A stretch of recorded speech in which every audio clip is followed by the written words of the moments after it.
Good day all, I am Miksha from the University of Pretoria, an MSc candidate part of the Forensic Anthropology Research Center. Today I will be discussing skeletal asymmetry and the indicators of developmental stress in a South African sample and the overall impact of asymmetry on estimating the biological profile.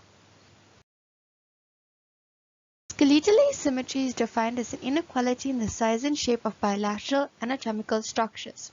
Anthropological literature identifies three categories of asymmetry, namely fluctuating asymmetry, directional asymmetry, and anti-symmetry. Fluctuating asymmetry is defined as a random deviation from perfect symmetry with an inequality in size or shape of bilateral traits, while directional asymmetry is a constant growth of one side of a bilateral trait with larger dimensions expressed on the dominant side.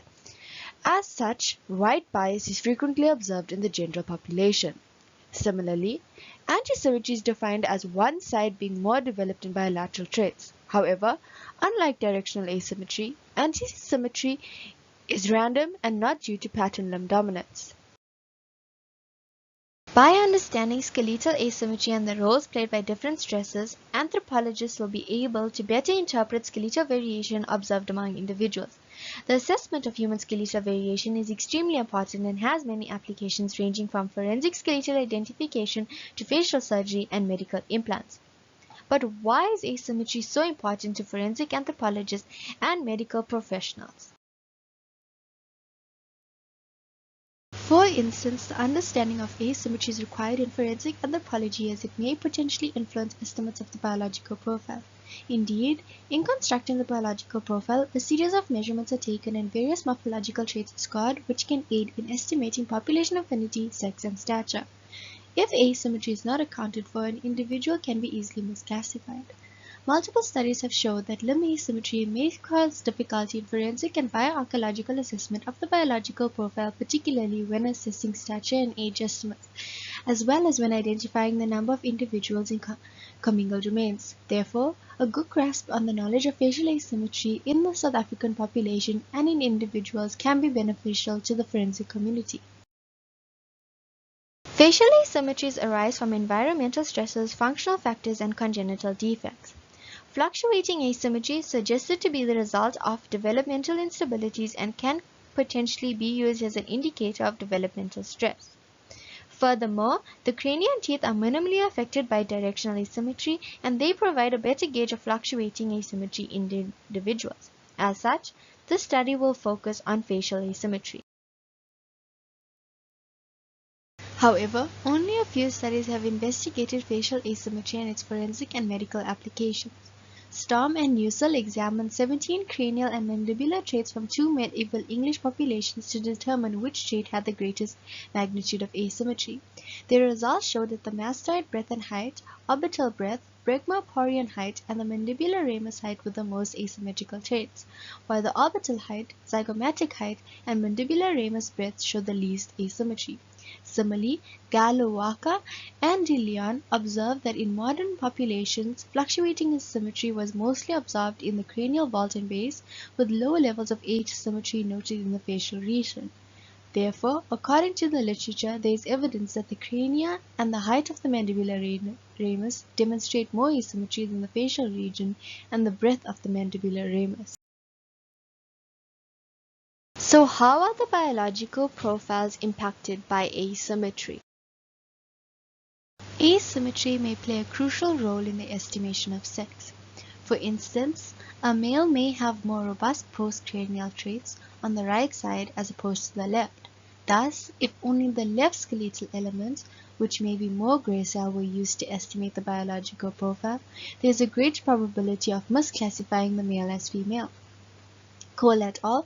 Also noted that both cranial and pelvic asymmetry can have implications on sex estimation for both the scoring of morphological traits and measurements being taken. Thus, a better understanding of the magnitude of asymmetry expressed by an individual is imperative for correct sex estimates. Not much research has been conducted with the relation to asymmetry and different population groups. Since different ancestral or population groups experience different stresses or no stresses at all, this can be extremely helpful when studying the extent and correlation of fluctuating asymmetry and developmental instabilities. Asymmetry may potentially influence craniometric and osteometric measurements, resulting in the misclassification of an individual's ancestry. Especially in softwares that employ site-specific methodologies, measurements taken on one site as opposed to the other may differ due to asymmetry and affect ancestry estimates. As such, a better understanding on the influence of asymmetry is greatly needed for accurate and precise estimates. Current studies show that both site-specific and stage-specific methodologies can impact age estimates. Curran et al. Conducted a study looking at the effect of epiphyseal fusion asymmetry on juvenile age estimates, and was noted that the ischiopubic ramus was highly affected by asymmetry in a French sample, while the medial condyle has the highest rate of asymmetry in the US sample. Thus, when these elements were used for age estimates, they may impact age estimates and provide inaccurate age estimations. It should also be noted that using multiple models to estimate age can confound the magnitude of multiple asymmetries, and this may have a substantial impact on the final age estimate. We will now explore signs of developmental stress and its impact on asymmetry. Childhood developmental stress usually arises from congenital defects, living in poverty, having nutritional defects, and susceptibility to disease. Most developmental defects are said to originate in the embryo or during the fetal development and will therefore not necessarily carry on in adolescence because of continued growth and development. Coolidge found that childhood stress usually resulted in a high susceptibility to more health problems throughout the person's lifetime. Therefore, fluctuating asymmetry can be used to study the appearance of nutritional stresses that arise during ontogeny and its continued effect on adult health. Coolidge stated that there is an increased evidence that adult susceptibility to bad health is most likely linked to childhood health. Thus, more pathological responses on bone associated with childhood stress may remain in adulthood and therefore can be used to examine its link to skeletal asymmetry. Pathological lesions can appear on the skeleton and occur because of stress. Stresses like infection and nutritional deficiencies can produce a bony response in the skeleton, which can be used as an indicator to assess developmental stresses experienced by a population. Often, disease or infection disrupts the normal processes of bone formation. This disruption leads to the formation of specific lesions in the response to the type of disease or stressor.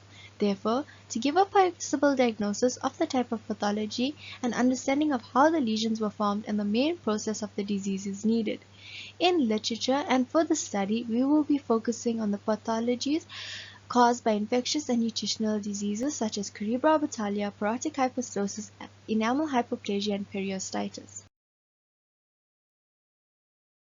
Cerebroabitalia is usually associated with nutritional stress during childhood. If death occurs during childhood, lesions are observed to be active. However, in adults, the lesions will be healed and be present as pitting and porosities and cause thickening to the roof of the orbits. Walker et al. Noted that the most plausible cause for cerebroabitalia is anemia-induced marrow hypertrophy, such as hemolytic and megaloblastic anemia. Hemolytic and megaloblastic anemia have shown to be associated with scurvy and infection. Scurvy is a result of vitamin C deficiency, which can cause a decrease in collagen synthesis and susceptibility to infectious diseases and hemorrhage. POROTIC hyperostosis manifests in the same way as cerebroabitalia, and therefore there may be a direct correlation between the two. This pathologic lesion usually occurs by marrow hypertrophy between the inner and outer skull tables. A possible differential diagnosis for POROTIC hyperostosis may be chronic scalp infection, scurvy, or anemia.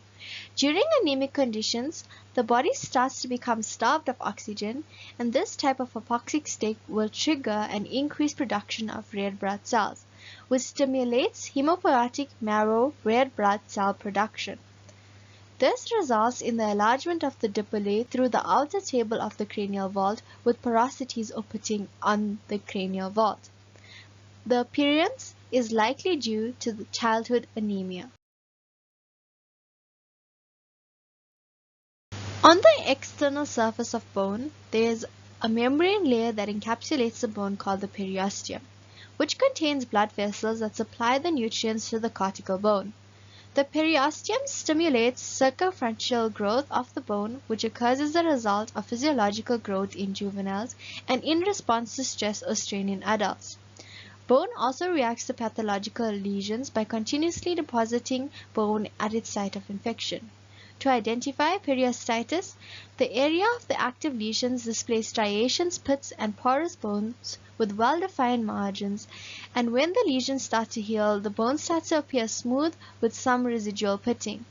Periostitis is likely due to nonspecific infectious diseases. Enamel is a smooth, hard outer layer covering the tooth crown. Defects in the enamel formation will result in the imperfect formation of enamel with pits, furrows, grooves, and lines with uneven thickness distribution on the enamel layer. The most common cause for enamel hypoplasia, noted by Hach, was severe malnutrition or premature births. Enamel hypoplasia can therefore be seen on both permanent and deciduous teeth. As such, enamel hypoplasia can be an indicator for developmental stress due to its link to infection or nutritional deficiencies and its persistence into adulthood. Three-dimensional imaging methods have become frequently used in various fields like biological anthropology or dentistry, and it allows for precise and accurate reconstructions of skeletal and dental structures. Micro-CT imaging is frequently considered the gold standard against all other modalities because of its relatively high resolution and its non-destructive and non-invasive nature. As noted by Kiel et al., 3D imaging can be highly effective in providing accurate and detailed imaging and can assist in identifying and treating facial asymmetry. Reconstructions of the cranium using 3D imaging can allow for better visualization and analysis of facial structures when studying facial asymmetry, as well as provide a more concise way to take facial measurements to assess left and right differences. The aim of the study was to assess facial asymmetry in a South African population using micro-CT and explore the possible link between developmental stresses and asymmetry. The objectives of the study was to collect a series of facial measurements from the crania using micro-CT scans, to explore the presence and magnitude of facial asymmetry from cranial landmarks, interlandmark distances, and shape analysis, as well as between population groups and sexes, to examine each skeleton for signs of visible developmental stresses such as cerebroorbital, POROTIC hyperostosis, periostitis, and enamel hypoplasia, and to determine if there is a correlation between asymmetry and the skeletal signs of stress. Our study is quantitative and cross-sectional. The sample consists of 116 individuals and the associated micro-CT scans sourced from the Pretoria Bone Collection. As demographic parameters have been included in the study, information regarding sex and ancestry have been recorded. Only adults are being used in the study, however, as age was not investigated. Only well-preserved skulls with the absence of trauma, bone alterations, and with the absence of metal restorations were selected. 2 sets of data are being collected from the same individual, virtual with the use of crania micro-CT scans, and then the assessment of the entire skeleton for pathological signs of stress. It was important to examine the whole skeleton to ensure that all pathological signs of stress are closely recorded and not missed. This, however, cannot be done on micro-CT imaging because these lesions are not easily visualized on scans, and not all the postcranial elements for the individual have been scanned. To perform the measurements on the virtual crania, some pre-processing steps was necessary. The crania first had to be segmented using the semi-automatic watershed method available in Avizo. Then, all the crania were reorientated and aligned according to the Frankfurt plane. This was performed by placing 4 anatomical standard landmarks, the right and left porions and the left and right orbitals. Once all the crania was standardly orientated, 34 landmarks were placed. The 3D coordinate data obtained from the landmarks were utilized for 2 things: the calculation of interlandmark distances and shape analysis using geomorphometric methods. Finally, from the interlandmark distances, fluctuating asymmetry values for the crania were calculated for each individual. Pathological lesions linked to nutritional diseases, specifically craniopatalia, POROTIC hyperostosis, enamel hyperplasia, and subperiosteal bone reactions, were assessed in the entire skeleton of those individuals. Once assessed, pathological lesions, locations, and the number of locations on each individual were recorded. Diagnostic aids such as paleopathological textbooks were used to analyze the pathological lesions. All statistical analysis will be conducted in RStudio and RStudio environments. Intra and inter-observer repeatability will be tested, descriptive, explorative, and correlative statistics will be collected, and geomorphometric analysis will also be done. Geomorphometrics is a methodology that focuses on biological shape analysis using Cartesian coordinates of anatomical landmarks. Geomorphometric methods detect even the slightest size and shape differences and has become frequently used and proven extremely useful and accurate. This method has become a popular method for the assessment for fluctuating asymmetry due to its precision and low measurement error. Preliminary statistical tests will be needed for geomorphometrics, and these include generalized procast analysis, principal component analysis, and multivariate normality testing. After that, multivariate analysis of variance and permutation tests will be employed for the analysis of asymmetrical differences. The results of the study will provide us with a better understanding of variations seen among the white and black South African population. It will also provide us with information on how the degree of fluctuating asymmetry expressed by an individual and the South African population may influence biological profile estimates. Thank you for listening to my presentation. References for the study is available on request. All scanned data used in the study will be available on the South Africa repository. I would like to acknowledge the University of Pretoria for funding this project.